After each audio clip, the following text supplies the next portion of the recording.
हमारे चैनल को सब्सक्राइब करने के लिए सब्सक्राइब के इस बटन को ऐसे दबाएं, फिर नोटिफिकेशन पाने के लिए इस बेल आइकन को ऐसे प्रेस करें और नोटिफिकेशन को ऑन कर लें।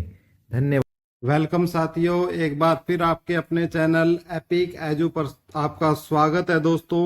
और यदि आप एपिक एजू चैनल से अपने से प्यार करते हैं तो दोस्तों, और आपको वीडियो और हमारे द्वारा दी गई जानकारी अच्छी लगती है तो प्लीज दोस्तों चैनल को सब्सक्राइब करने का कष्ट जरूर करें दोस्तों, हमारे लिए इतना। और साथ में आपसे ये है कि चैनल सब्सक्राइब करने का तरीका हमने वीडियो के प्रारंभ में आपको बता दिया है, जो बिल्कुल फ्री ऑफ कॉस्ट है दोस्तों। आज के जो हम अपडेट है दोस्तों वो है ग्रुप 56-57 को लेकर, और हरियाणा की जो टीजीटी भर्ती है और हरियाणा के जो युवा है वो प्रोटेस्ट को लेकर जो चल रहे हैं।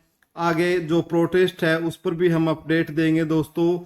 आपको उसमें भाग लेना या नहीं लेना आपकी स्वेच्छा पर निर्भर है। आपको ठीक लगता है तो लीजिए, वो आपका यदि चयनित आप हो रहे हैं और भर्तियां पूरी करवानी चाहते हैं तो वो उसमें कर सकते हैं, तो उनके बारे में भी हम इस वीडियो में डिस्कस करेंगे। ठीक है साथियों, तो हम सबसे पहले बात कर लेते हैं दोस्तों हमारे जो हरियाणा स्टाफ सिलेक्शन कमीशन की बात कर लेते हैं दोस्तों, जिसने ग्रुप 56-57 के लिए एग्जाम लिया था दोस्तों, ग्रुप 56 और 57 के लिए।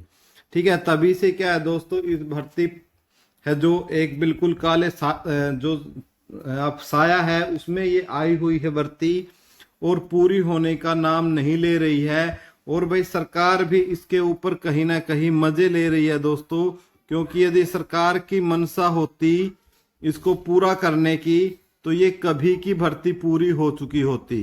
ठीक है, कभी की ये भर्ती क्या हो चुकी होती दोस्तों, पूरी यानी कंप्लीट हो चुकी होती। लेकिन कभी तो समय पर सरकार कोर्ट पर नहीं पहुंचती है, कभी 5 रुपए 10 रुपए का शुल्क जमा नहीं करवाती है। तो इस प्रकार करते करते दोस्तों 5 साल निकल चुके हैं युवाओं के, जिनको कोई नौकरी नहीं मिली दोस्तों, ना ही कोई भर्ती आई, ना ही कोई अच्छी।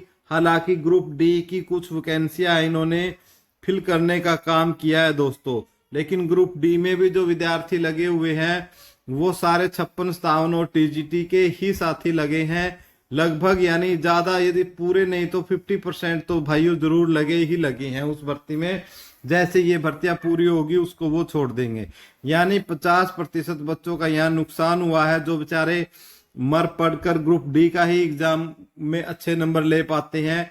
ठीक है, लेकिन वो भी बेचारों के हाथ यहाँ नहीं लगी है, सरकार ने उनके साथ भी खेला किया है। तो अब 56-57 को लेकर जो छात्र है दोस्तों, आपको पता है कई बार इसके ऊपर प्रोटेस्ट कर चुके हैं। इस सबसे पहले साथियों ने जींद से जो है प्रोटेस्ट स्टार्ट किया था दोस्तों। ठीक है, उसके बाद साथियों ने करनाल में प्रोटेस्ट किया था। अब जो नेक्स्ट टारगेट है दोस्तों प्रोटेस्ट को लेकर, वो आपका पहुंचा है दोस्तों भिवानी के अंदर। ठीक है, भिवानी में अब अगला प्रोटेस्ट होगा। ठीक है, अब प्रोटेस्ट में दोस्तों क्या है कि कोई भी प्रोटेस्ट हो, यदि वो कहीं ना कहीं राजनीतिक या कोई दल उसके अंदर ना हो, तो वो छात्रों द्वारा किया गया जो प्रोटेस्ट है वो ज्यादा सफल होता है। ठीक है, तो मैं एक साथियों से यही करूंगा कि सभी साथी जो 56-57 के हैं या जो टीजीटी के भी साथी हैं, टीजीटी वालों का तो हम जिक्र करेंगे आगे इसी वीडियो में। बहुत ही शानदार काम उन्होंने किया है, जो उनके बारे में बोल रही हैं उनकी भी मैं एक एक बात आगे बताऊंगा। ठीक है, फिलहाल तो ये आपका जाट धर्मशाला से स्टार्ट हो रहा है दोस्तों, पहुंचना है। अब पहुंचना ना पहुंचना तो दोस्तों आपके खुद के विवेक पर निर्भर करता है।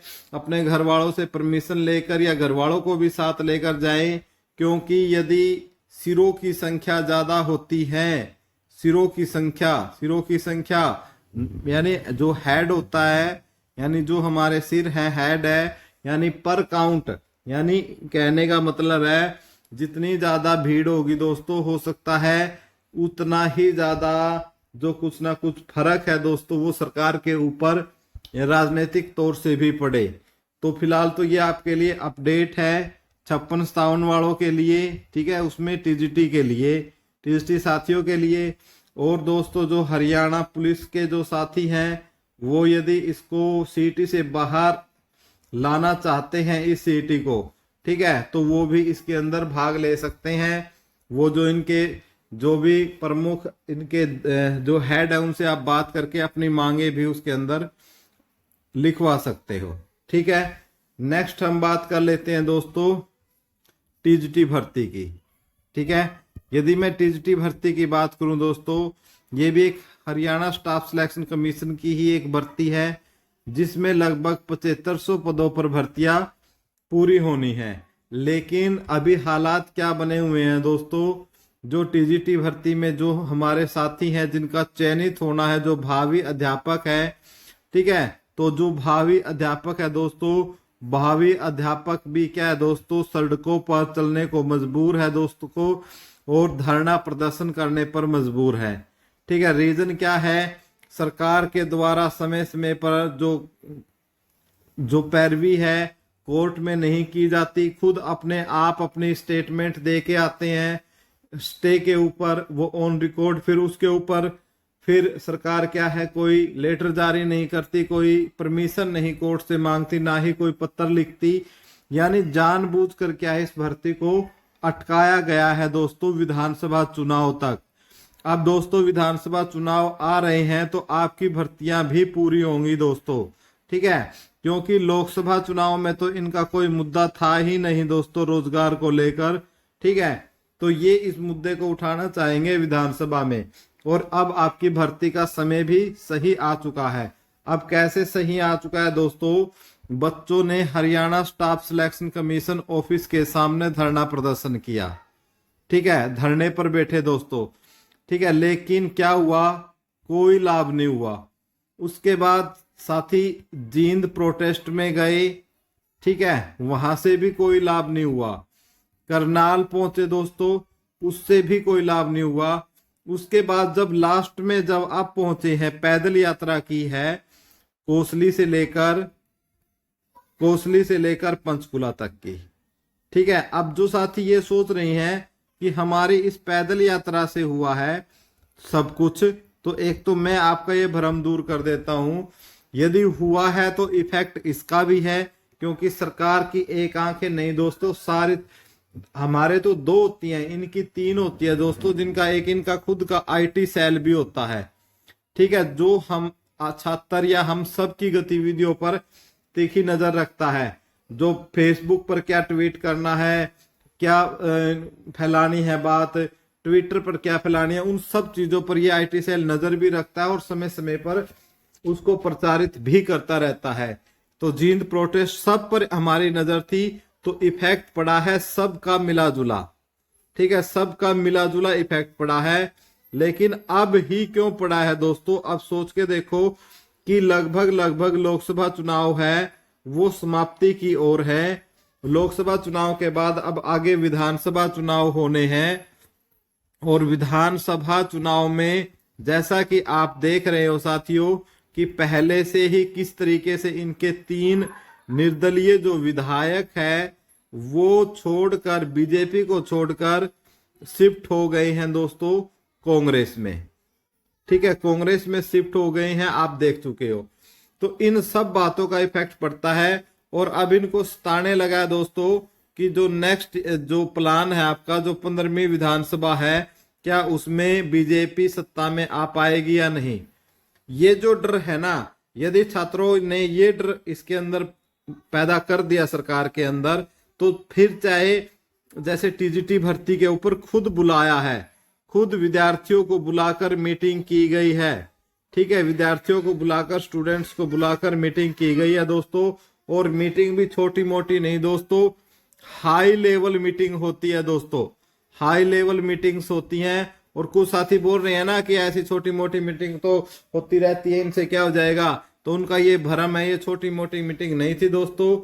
खुद इसके अंदर भारत भूषण भारती जी इसके अंदर शामिल थे, ठीक है, हरियाणा के एजी शामिल थे, एडवोकेट जनरल, हरियाणा के डीएजी शामिल थे, ठीक है, श्रुति जैन जी, ठीक है। और जो बात करते हैं हम जो हमारे एचएसएससी के चेयरमैन है दो अनुराग रस्तोगी जी, वो भी इसमें शामिल थे। और इसके अलावा 3-4 अधिकारी और जो हमने पहले भी आपको बताया है इस हाई लेवल, क्योंकि स्पेशल एक वीडियो सबसे पहले हम ही ने बनाई थी इसके ऊपर, ठीक है, तो वो भी इसमें शामिल थे। तो ये बहुत बड़ी मीटिंग है। और इन्होंने साथियों को बोला है जो हमारे टीजीटी की है, यदि आपकी भर्ती पूरी नहीं हो जाती तो आप हमारे से दोबारा आकर मिलना, जैसे ही 5 नंबरों पर जजमेंट आता है तो हम तुरंत आपका 72 आवर्स में क्या है रिजल्ट निकाल देंगे। ऐसा आश्वासन इस हाई लेवल मीटिंग में विद्यार्थियों को दिया गया है। अब आती है भाई प्रोटेस्ट की, ठीक है। अब प्रोटेस्ट में भी क्या है दोस्तों, अब प्रोटेस्ट होना है आपका भिवानी के अंदर, ठीक है। आपको भी डेट बता देता हूं मैं, 12 तारीख है दोस्तों इसकी डेट, ठीक है। और जाट धर्मशाला वेन्यू, ठीक है। जिस साथी को लगता है कि उनका 56-57 को भर्ती को पूरा कराने का लक्ष्य है, ठीक है, तो वो साथी पहुंच सकते हैं। टीजीटी वाले साथी भी पहुंच सकते हैं। ये हमारा कोई 56-57 को नहीं है, प्लस टीजीटी है या ग्रुप डी की सेकंड लिस्ट है, ग्रुप डी वाले भी पहुंच सकते हैं दोस्तों, ठीक है। सभी साथी इसके अंदर पहुंच कर अपने जो है बैनर लेकर अपनी आवाज उठा सकते हैं। और वहां पर जो भी ऑफिस होगा, वहां पर जो आपके आला अधिकारी होंगे, जो आपके इस मीटिंग में होंगे, वो आपका ज्ञापन सौंपने का काम करेंगे, ठीक है। तो उनके साथ जा सकते हो दोस्तों। तो एक जो बारात है, बारात टाइप इसको इन्होंने बोला कि हम निकालेंगे। लेकिन साथियों कोई भी प्रोटेस्ट होता है जो विद्यार्थियों के द्वारा होता है, चाहे हम राजस्थान में बात कर लें दोस्तों, ठीक है, जो आपका राजस्थान यूनिवर्सिटी में हुआ था, ठीक है, राजस्थान यूनिवर्सिटी में आपका जो हुआ था उसमें काफी जो राजनीतिक दल थे दोस्तों उसमें घुस गए थे, जिसकी वजह से वो एक बहुत बड़ा जो आंदोलन था वो राजनीति की भेंट चढ़ गया था। और सफल जिस उद्देश्य से चले थे ना, उस उद्देश्य से वो भटक गया था। आप समझने की कोशिश करो। सेम हमारा उद्देश्य क्या है, 56-57 टीजीटी, ग्रुप डी या ग्रुप सी की सभी लंबित भर्तियों को पूरा करवाना हमारा उद्देश्य है। लेकिन जैसे ही इसके अंदर राजनीति आ जाती है तो फिर उनके मायने बदल जाते हैं दोस्तों, और हम जिस ट्रैक पर चल रहे होते हैं उस ट्रैक से थोड़ा सा अलग हो जाते हैं। तो एक तो ये है। फिर ये है कि आपका एक क्वेश्चन होगा, खुद से क्वेश्चन करो, मैं जाऊं या ना जाऊं, ठीक है।